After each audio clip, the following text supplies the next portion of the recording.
obviously there's going to be a lot of emotional responses to this. Teddy, I hear you saying basically if you were in that locker room today, you kind of just put your head down and you think of him as the leader in terms of the decision maker, but not necessarily a leader you respect. I'm curious from your perspective, Randy, if you were in that locker room today, would you be able to play for him?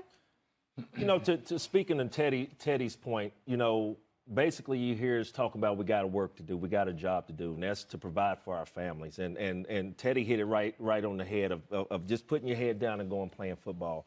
You know, I speak about the game of football. I fell in love with the game of football, Sam, at 6 years old. And I get emotional talking about it because of situations like this.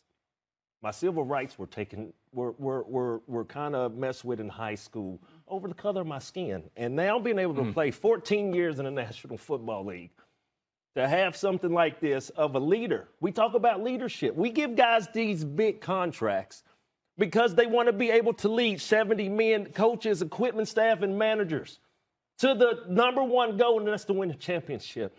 And for us to be moving back and not forward in 21st century, like I said, man, National Football League, this hurts me. The clock is ticking, man. I'm sorry. No. I can play for you, but I'd rather not. Okay? I'd rather not do it, but if I have to do it, I will. And it's just because I have other people that I have to provide for, right? But I'd rather not do it. Yeah. But we've done it before in different situations. We are all mentally tough people in that locker room, but it's something you'd rather not do. Yeah, so this is what I think about. It's like Randy's sitting up here feeling this way from a distance. I can't imagine a guy in that locker room today trying to play a football game feeling that way. With a heavy heart. How? I don't know. It hurts. I don't know how. What? Max, Matt, or Rex, I would love to hear your perspective. What should the NFL do right now? You see this response, and you guarantee there's a version of this response in that locker room. What should they do? How do you make this right? How does John Gruden make this right at this point? Or is it a lost cause?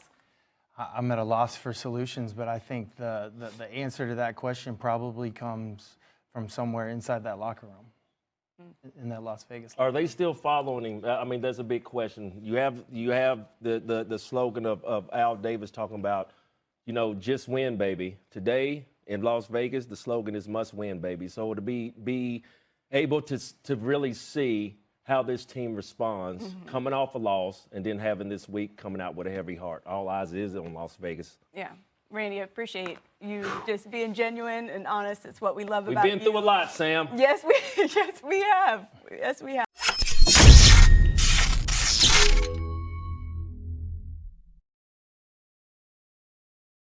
Man, oh man, have the mighty have fallen.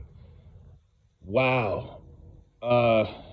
So John Gruden, the Raiders coach, some old emails got leaked out where he apparently said some racial explicitives, I guess the N-word. And none of his black players seem to be as bothered by it. They all stood up and played this Sunday. But ESPN, with this liberal agenda that they've been pushing for the last few years, and they've turned so many people away because they make everything about race and politics on a sports network. Now, in this panel, you notice Randy's the only black guy on the panel. That's for a reason. And they're all staring at him. Come on, Randy, show us something. And Randy starts these crocodile tears and puts on this Academy Award performance. And I'm like, Randy, you don't have to do this for ESPN. Don't tell me as a black man, rather you from the South or not, don't tell me that pissed you off that bad that it made you cry. Really? We crying on TV now? What is Judge Joe Brown? What does he call CNN? A crying Negro network. That's what we doing now.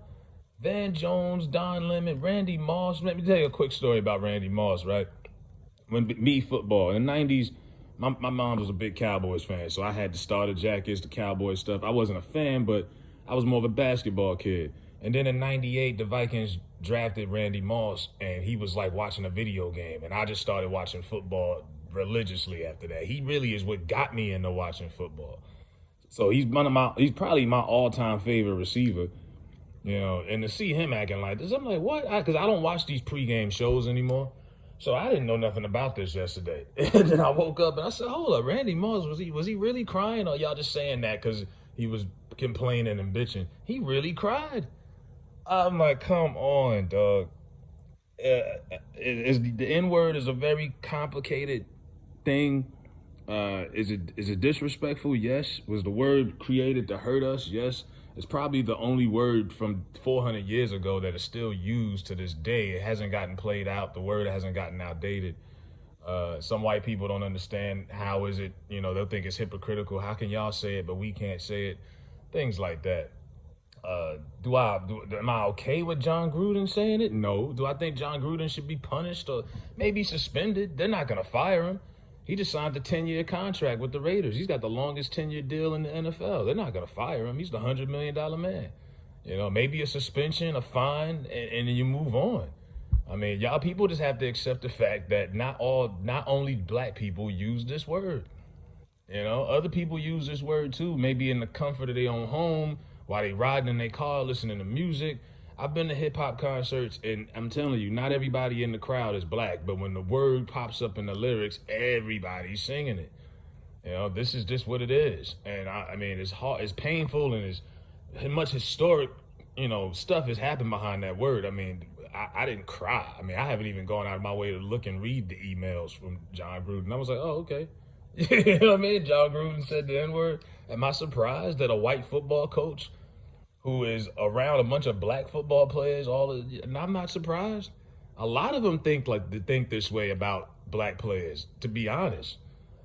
That nigga's fast, that nigga can jump, that nigga strong. You know what I mean? So I'm not surprised, but I mean, to cry about it. And like I said, this is just ESPN pushing their social justice warrior campaign again. You know what I mean? They got Sage Still out of there last week.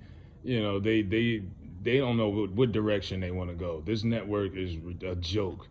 And I'm sitting at all four of these guys. And like I say, the one lone black man is Randy Moss. So Randy was probably told, hey, Randy, go out there and give a real passionate speech about John Gruden and act like you give a damn. I mean, right now, Shannon and Skip are talking about it. I don't even like watching them talk about race because Shannon leads the conversation, says what he says as a black man, respectfully, and then Skip doesn't say anything objective. All Skip does is just agree with everything Shannon says. I agree with everything you said. I'm like, come on, like you ain't got nothing objective. Come on, Skip, you're a 70-year-old white man. You do not agree with everything a 50-year-old black man says. That's a joke. That's not a real dialogue. That's not a real racial conversation. You just don't want to get canceled. And that's what ESPN did. Those other guys, Brewski and them, just said blah, blah, blah, blah, blah, blah, blah, and let Randy take the floor. He's the lone black guy, so we going to live through his opinion. I mean, this is a joke. I mean? John Gruden, give him a fine or whatever. You're not going to get a fireable. That wasn't a fireable offense. He's not going to get fired. That Mark Davis loves him too much. But active black players who play for the Raiders, ask them how they felt. Did any of them cry? Did Jonathan Abraham cry? Did Khalil Mack cry? Those are the guys who, I remember when, what was the guy who owned the Clippers? He got caught saying the N-word on his voicemails. And Chris Paul and the Clippers threatened to boycott just to show up. And then they wore like all black socks. It was dumb. It didn't really achieve anything. But they did get that guy removed. He had to sell. The NBA basically forced him to sell his franchise. But I don't think this is going to go in that situation. But come on, Randy. Come on, bro. You first ballot Hall of Famer. You that dude, man. We don't need you crying on TV over no shit like this. And this really is what makes black men look weak, for real. We crying over the N-word in 2021? Nah, man. If you really that passionate, you need to go holler at John Gruden. Put that phone call in. You a Hall of Famer. You know how to contact everybody and holler at that man one-on-one. Matter of fact, why don't y'all interview him on y'all network? Maybe y'all should hire me. I could pitch y'all better ideas. Interview John Gruden with your ass. Crying about it pre-show, that ain't going to help. And the Raiders lost anyway. So I guess, football guys got back at him. But yeah, this is right up there with what Judge Joe Brown said, the Crying Negro Network. I'm tired of all these Negroes crying all the time, fake crying, acting like they hurt, and they're supposed to be representing us. Y'all are making black men look weak. Our skin is too tough for shit like that to bother us. Let me know what y'all think in the comment section. Have a good day and all that shit. I'm out of here.